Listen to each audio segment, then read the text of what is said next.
If ever in the future, someday, are you willing to work with Tito Aga or Dad again in a movie or like maybe in a soap? Aga, yes, I would be open to working with Aga. Your dad, no.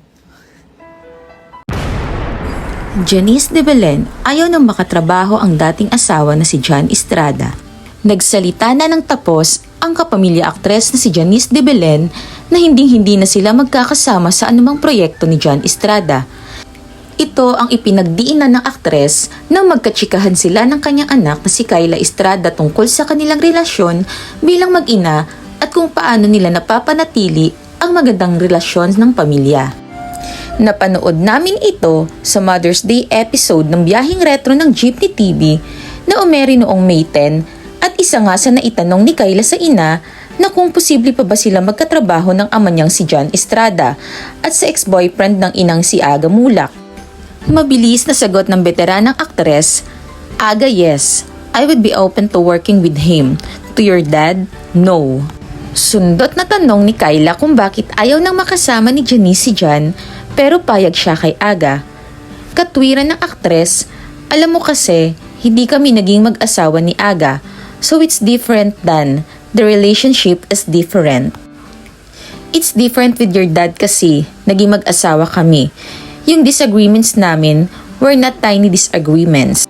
The reason for us separating, it's not a tiny thing. It's not just a disagreement.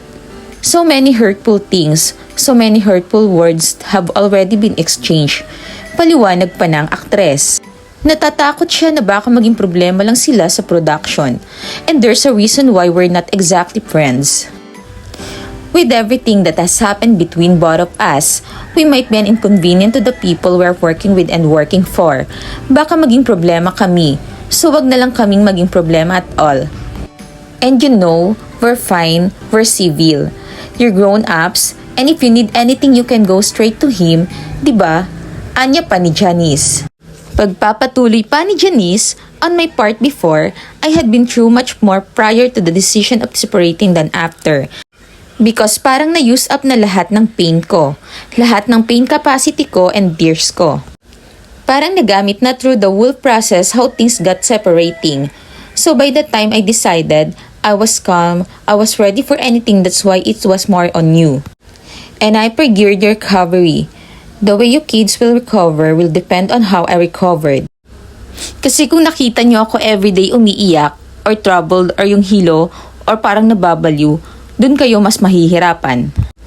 And I wanted to make sure that I would be okay na humarap na ako sa inyo, parang i-worry ko na lang kayo. Hindi na yung sarili ko. Sabi pa ng award-winning actress. Matatanda ang nagpakasal sina Janice at John noong 1992, ngunit naghiwalay rin noong 2001. Pinawalang bisa naman ang kanilang kasal noong 2004. Biniyayaan sila ng 4 na anak, sina Ina, Moira, Kyla, at Yuan.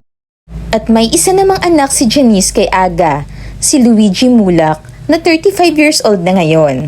Ano ang masasabi niyo dito mga kachikading? Thanks for watching mga kachikading!